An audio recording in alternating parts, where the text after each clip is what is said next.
The train ride was quiet. She sat by the window, hands folded tightly in her lap, the letter from the foundation tucked into her bag like a secret she wasn't ready to share. Her son slept across from her in a stroller, head tilted to the side, a small drool stain blooming on his blanket. She watched the city pass. Gray walls, cracked sidewalks, people moving fast, not seeing one another. But inside her chest, something slowed. She wasn't going to scrub floors today. She wasn't headed to survive another shift. She was going to learn, to grow, to build. The building was tucked between two quiet blocks, not fancy but clean, purposeful. The plaque on the door read, E.M. Grant Women's Initiative. She read it twice before pushing the door open. Inside, the air smelled like fresh paper and new paint. Women sat in a half circle, notebooks in hand. Different ages, different faces, all of them carrying stories behind their eyes. She hesitated in the doorway. Evelyn appeared like a quiet wind, steady, calm, proud. "You're right on time," she said. For a moment she forgot how to move, forgot how to breathe. But then Evelyn nodded once, that small, familiar nod, and she stepped in. Her son was led to the daycare room next door. She watched him go, his tiny fingers waving goodbye without even turning around.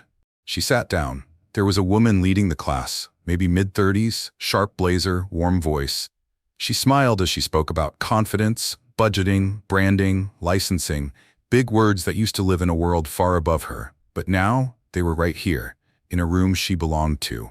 She didn't speak that first hour, just wrote down every word, her handwriting shaky, her heart louder than her pen. And then the instructor asked a question. "What's something you once thought you'd never do, that you're ready to try now?" Silence. Then a few answers. A shy laugh, a joke. Then it was her turn. She looked up, not down, and said quietly, "Own something that has my name on it and make sure no one ever has to save me again." No one laughed. No one pitied. They nodded. And in that quiet, steady nodding, she felt something she hadn't felt in years. Belonging. It was a Thursday, late afternoon. The sky outside her office was pale blue, streaked with the gold of an almost setting sun. She had just finished writing out her service packages, 3 tiers, simple, clean. She wanted her clients to know they could trust her. That's when the knock came. Soft, familiar. She opened the door, and there he was. The man who left her pregnant and alone. The man who slammed the door and never looked back. He hadn't changed much. Same eyes. Same charm, trying to push past the guilt. But something was different now. Not in him, in her. She didn't flinch, didn't step back. He smiled, almost apologetic. "I heard you were doing well. Thought maybe we could talk." She said nothing, her fingers curled slightly around the edge of the door. Not angry, just steady. "I was wrong," he said. "I should have stayed. I wasn't ready then, but maybe we can figure something out." There was a pause. Not the kind filled with tension, but the kind that asks, "Do I owe him anything?" She looked at him. Really looked. He had left her in the rain. She gave birth alone. She begged in silence. She worked until her bones ached and her eyes burned. She made a life, not because of him, but in spite of him. And now she had something he never stayed long enough to see. Peace. She exhaled. "I'm not angry," she said softly. "I don't hate you." She could see relief in his face, too soon. "But I don't need you anymore." His smile faltered. "You walked away from me when I was at my lowest, and I got back up without your hand. So no, we can't figure something out. You're part of the story I survived, not the one I'm building." Her voice didn't rise. It didn't shake. It landed. She stepped back, closed the door, not with force, but with finality. And behind it, the room felt warmer, lighter, cleaner. For the first time in years, she had said no. Not from pain, but from power. She turned back to her desk, picked up her pen, and kept writing. Outside the window, the sun dipped lower, and the whole room glowed. The email came in the morning. No subject line, just a name she didn't recognize. She clicked it slowly, holding her breath like the message might vanish before she could read it. "Hi, I heard about your new service from a friend of Evelyn's. I need a deep clean for my grandmother's house. She passed last year. It's been too hard to face, but I think I'm ready now. Can we talk?" She stared at the screen, then read it again and again. She wasn't ready for joy, not yet. But something like it pressed quietly behind her ribs. Her fingers hovered above the keyboard. She didn't want to sound too eager, didn't want to undersell herself, didn't want to feel like the girl who once begged for jobs she was overqualified to do. She inhaled, exhaled, typed, "Yes, I'd be honored to help." She hit send, then just sat there, eyes on the screen, heart drumming out a rhythm that said, "It's real. It's happening. This is mine." That afternoon, she packed her tote with care, gloves, supplies, forms with her logo printed in the corner. Not perfect, but hers. She looked in the mirror before leaving, not to check her makeup, but to remind herself, you're not pretending anymore. She took the train across town with her son on her lap and her chin high. The neighborhood was quiet. The house, older, soft yellow siding, vines climbing the fence, looked like it had been waiting for someone to enter gently. She knocked.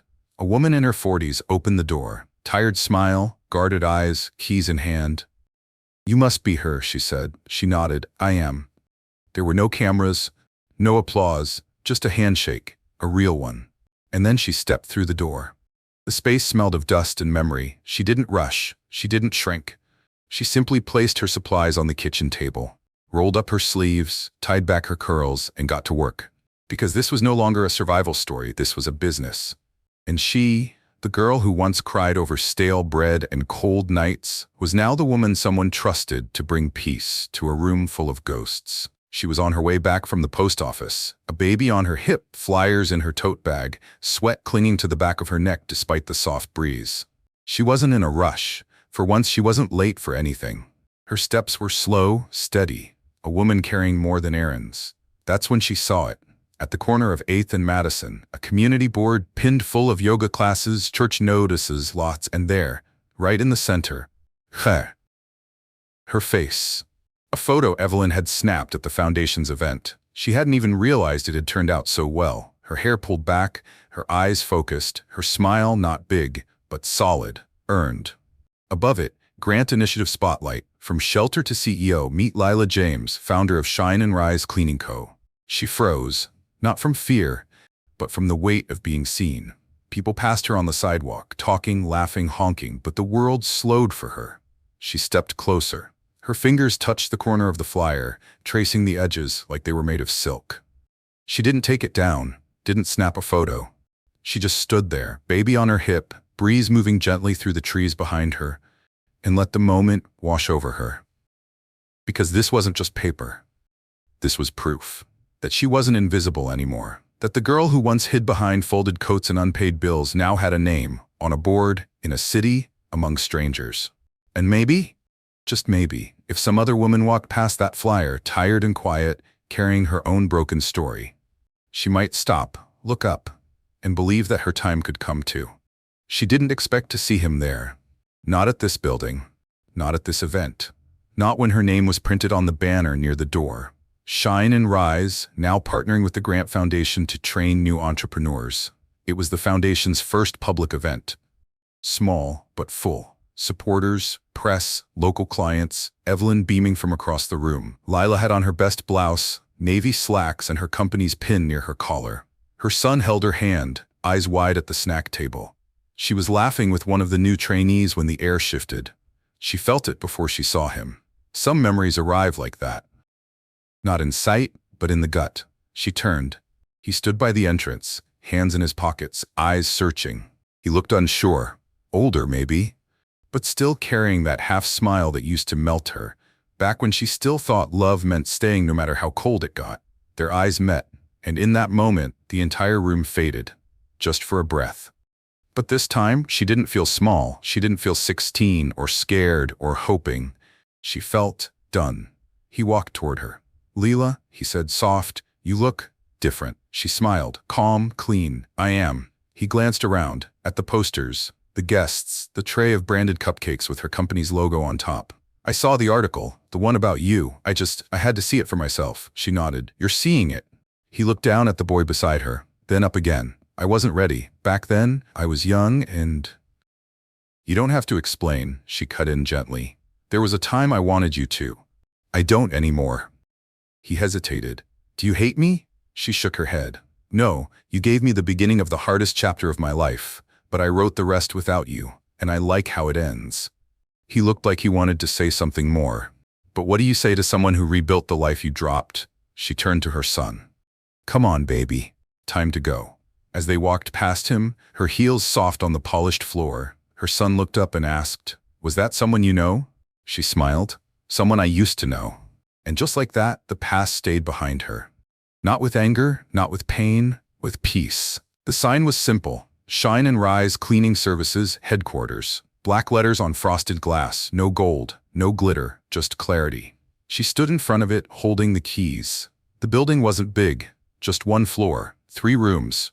A front desk, a training space, and a back office with a coffee maker that took too long to brew. But it was hers. Inside, balloons swayed gently above folding chairs. A banner stretched across the wall. From shelter to CEO, we rise together. Evelyn was there. So were the first women she trained, now team leaders with badges of their own. Her son ran between them, giggling, crumbs on his chin from the soft cookies set out on the table. There were no reporters, no TV crews, just real people. Women who had cried like she did, felt alone like she had, and were now walking through this door because she opened it first. She took a breath before cutting the ribbon. Her hands were steady, no shaking, no second guessing. Just the weight of everything it took to arrive at this moment, and the pride of knowing she earned every inch. Someone handed her the scissors. She turned to the crowd, maybe 20 faces, maybe more, and spoke without a microphone, because her voice didn't need help anymore. "I didn't build this to prove anything," she said. "I built it because I know what it's like to be forgotten, and I want to spend the rest of my life remembering others." Then she cut the ribbon. Clean, sharp, done. Applause broke out. Not wild, not thunderous, but warm, deep, like the kind of clapping that comes from people who know how hard the road was. She stepped through the door first. The air smelled like lemon and hope, and as she looked around, the desks, the photos, the women chatting, the little girl from the shelter hugging her son, a thought rose in her chest like sunrise. She didn't just survive. She didn't just rebuild. She became the place where others would begin.